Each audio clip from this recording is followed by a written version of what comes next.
Hi hello friends, ಎಲ್ರಿಗೂ ನಮಸ್ಕಾರ. ನಾನು ಗೀತಾ. ನಮ್ಮ ಚಾನಲ್ ಪಾಕಶೃಂಗಾರಕ್ಕೆ ನಿಮ್ಮೆಲ್ರಿಗೂ ಸ್ವಾಗತ. ತುಂಬಾ ಈಸಿ ಮತ್ತು ಸಿಂಪಲ್ ಆದಂತಹ ಕಾಯಿ ಸಾಸಿವೆ ಅನ್ನ, ಕೊಕೊನಟ್ ಮಸ್ಟರ್ಡ್ ರೈಸ್, ಈ ರೆಸಿಪಿನ ನಾನಿವತ್ತು ಶೇರ್ ಮಾಡ್ತಾ ಇದ್ದೀನಿ.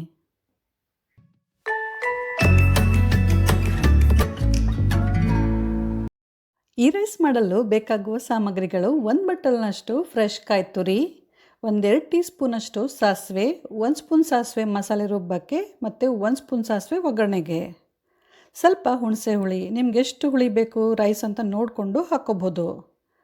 ಆಮೇಲೆ ಸ್ವಲ್ಪ ಬೆಲ್ಲ, ಒಂದು 6-8 ಒಣ ಬ್ಯಾಡಗಿ ಮೆಣಸಿನ್ಕಾಯಿ, ನಿಮ್ಗೇನೋ ಸ್ವಲ್ಪ ಖಾರ ಜಾಸ್ತಿ ಬೇಕಂದರೆ ಮೆಣಸಿನ್ಕಾಯಿ ಸ್ವಲ್ಪ ಜಾಸ್ತಿ ಹಾಕ್ಕೋಬೋದು. ಈ ರೈಸ್ಗೆ ಖಾರ ಸ್ವಲ್ಪ ಕಡಿಮೆನೇ ಇದ್ದರೆ ಚೆನ್ನಾಗಿರುತ್ತೆ.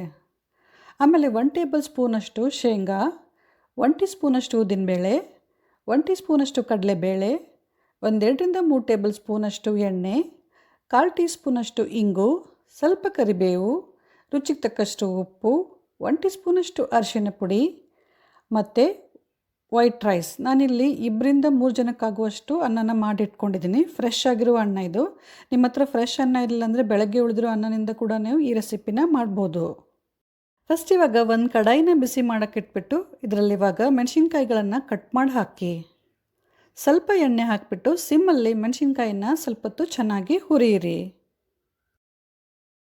ಸಾಮಾನ್ಯವಾಗಿ ಎಲ್ಲರ ಮನೆಯಲ್ಲಿ ರೈಸ್ ಉಳಿದಾಗ ಅಥವಾ ಬೇರೆ ಥರದ ರೈಸ್ ಮಾಡಬೇಕಂತಂದರೆ ಹೆಚ್ಚಾಗಿ ನಾವು ಚಿತ್ರಾನ್ನ ಅಥವಾ ಪುಳಿಯೋಗರೆನೇ ಮಾಡ್ತೀವಿ. ನೆಕ್ಸ್ಟ್ ಟೈಮ್ ನಿಮ್ಮ ಮನೆಯಲ್ಲಿ ರೈಸ್ ಉಳಿದ್ರೆ ಅಥವಾ ನಿಮ್ಗೇನಾದರೂ ಡಿಫ್ರೆಂಟ್ ಆಗಿರೋ ಸಿಂಪಲ್ ಆಗಿರೋ ರೈಸ್ ತಿನ್ನಬೇಕು ಅಂತ ಅನಿಸಿದಾಗ ಈ ರೆಸಿಪಿನ ಖಂಡಿತ ಒಂದು ಸಲ ಟ್ರೈ ಮಾಡಿ. ರೆಸಿಪಿ ಇಷ್ಟ ಆದರೆ ಲೈಕ್ ಮತ್ತು ಕಮೆಂಟ್ ಮಾಡೋದನ್ನು ಮಾತ್ರ ಖಂಡಿತ ಮರಿಬೇಡಿ. ಮೆಣಸಿನ್ಕಾಯಿ ಸ್ವಲ್ಪ ಗರಿ ಗರಿ ಆದ ತಕ್ಷಣ ಸ್ಟವ್ನ ಆಫ್ ಮಾಡಿ. ಮೆಣಸಿನ್ಕಾಯಿ ಗರಿ ಗರಿ ಹಾಕಬೇಕು, ಆದರೆ ಕಲರ್ ಮಾತ್ರ ಚೇಂಜ್ ಆಗಬಾರ್ದು. ಇವಾಗ ಒಂದು ಸಣ್ಣ ಮಿಕ್ಸಿ ಜಾರಲ್ಲಿ ಕಾಯಿ ತುರಿ, 1 ಟೀ ಸ್ಪೂನಷ್ಟು ಸಾಸಿವೆ, ಹುಣಸೆ ಹಣ್ಣು, ಸ್ವಲ್ಪ ಬೆಲ್ಲ, ಆಗಲೇ ಹುರಿದ ಮೆಣಸಿನ್ಕಾಯಿನ ಹಾಕಿ. ಸಾಸಿವೆನ ಹುರಿಬಾರ್ದು, ಹಸಿದೇ ಹಾಕಬೇಕು. ಇವಾಗ ಇದನ್ನು ನೀರು ಹಾಕದೆ ನೈಸಾಗಿ ರುಬ್ಕೋಬೇಕು. ಈ ಥರ ಪೇಸ್ಟ್ ಆಗಬೇಕು. ಸ್ವಲ್ಪ ಕೂಡ ನೀರು ಹಾಕದೇನೆ ನೈಸಾಗಿ ರುಬ್ಕೋಬೇಕು. ನಂತರ ಇವಾಗ ಮತ್ತೆ ಅದೇ ಕಡಾಯಿನ ಬಿಸಿ ಮಾಡೋಕ್ಕಿಟ್ಬಿಟ್ಟು ಎಣ್ಣೆ ಹಾಕಿ. ಎಣ್ಣೆ ಚೆನ್ನಾಗಿ ಬಿಸಿ ಆದ ನಂತರ 1 ಸ್ಪೂನಷ್ಟು ಸಾಸಿವೆ ಹಾಕಿ. ಸಾಸಿವೆ ಚೆನ್ನಾಗಿ ಚಟಪಟ ಅಂತ ಸಿಡಿದ ನಂತರ ಶೇಂಗಾ ಹಾಕಿ. ಶೇಂಗಾ ಕೆಂಪಾಗುವವರೆಗೂ ಸಿಮ್ಮಲ್ಲಿ ಅದನ್ನು ಚೆನ್ನಾಗಿ ಫ್ರೈ ಮಾಡಿ. ಇನ್ನಷ್ಟು ಬೇರೆ ಬೇರೆ ಥರದ ರೈಸ್ ರೆಸಿಪಿಗಳಿಗಾಗಿ ಡಿಸ್ಕ್ರಿಪ್ಷನ್ ಬಾಕ್ಸಲ್ಲಿರುವ ಲಿಂಕನ್ನು ಚೆಕ್ ಮಾಡಿ. ಇಲ್ಲಿವರೆಗೂ ನೀವೇನಾದರೂ ನಮ್ಮ ಚಾನಲ್ನ ಸಬ್ಸ್ಕ್ರೈಬ್ ಮಾಡಿಲ್ಲ ಅಂದರೆ ಪ್ಲೀಸ್ ಸಬ್ಸ್ಕ್ರೈಬ್ ಮಾಡಿಬಿಟ್ಟು ಪಕ್ಕದಲ್ಲಿರುವ ಬೆಲ್ಲನ್ನು ಮರೆಯದೆ ಪ್ರೆಸ್ ಮಾಡಿ. ಶೇಂಗಾ ಚೆನ್ನಾಗಿ ಹುರಿದ ನಂತರ ನೆಕ್ಸ್ಟ್ ಇವಾಗ ಕಡಲೆಬೇಳೆ ಮತ್ತು ಉದ್ದಿನಬೇಳೆ ಹಾಕಿ. ಸಿಮ್ಮಲ್ಲಿ ಇವುಗಳನ್ನು ಕೂಡ ಸ್ವಲ್ಪ ಕೆಂಪಾಗುವವರೆಗೂ ಚೆನ್ನಾಗಿ ಫ್ರೈ ಮಾಡಿ. ಕಡಲೆಬೇಳೆ ಮತ್ತು ಉದ್ದಿನಬೇಳೆ ಚೆನ್ನಾಗಿ ಫ್ರೈ ಆದ ನಂತರ ಇಂಗು ಮತ್ತು ಕರಿಬೇವು ಹಾಕಿ ಚೆನ್ನಾಗಿ ಮಿಕ್ಸ್ ಮಾಡಿ.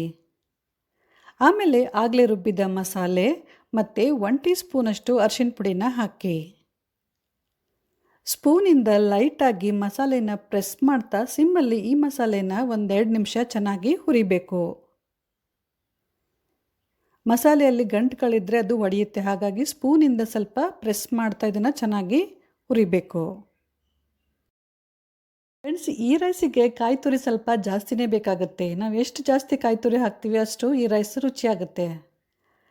ನಿಮ್ಮ ಹತ್ರ ಕಾಯಿ ತುರಿ ಇರಲಿಲ್ಲ ಅಂತಂದರೆ ನೀವು ಒಣ ಕೊಬ್ಬರಿನ ಕೂಡ ಯೂಸ್ ಮಾಡ್ಬೋದು. ಯಾಕಂದರೆ ಲಾಕ್ಡೌನ್ಗೋಸ್ಕರ ಎಲ್ಲರ ಮನೆಯಲ್ಲಿ ಎಲ್ಲ ಸಾಮಗ್ರಿಗಳು ಸಿಗೋದು ಸ್ವಲ್ಪ ಕಷ್ಟನೇ. ಮಸಾಲೆ ಗಮ್ ಅನ್ನೋವರೆಗೂ ಚೆನ್ನಾಗಿ ಹುರಿದ ನಂತರ ನೆಕ್ಸ್ಟ್ ಇವಾಗ ಇದರಲ್ಲಿ ರೈಸ್ ಹಾಕಿ ನಂತರ ರುಚಿಗೆ ತಕ್ಕಷ್ಟು ಉಪ್ಪು ಹಾಕಿಬಿಟ್ಟು ಚೆನ್ನಾಗಿ ಮಿಕ್ಸ್ ಮಾಡಿ.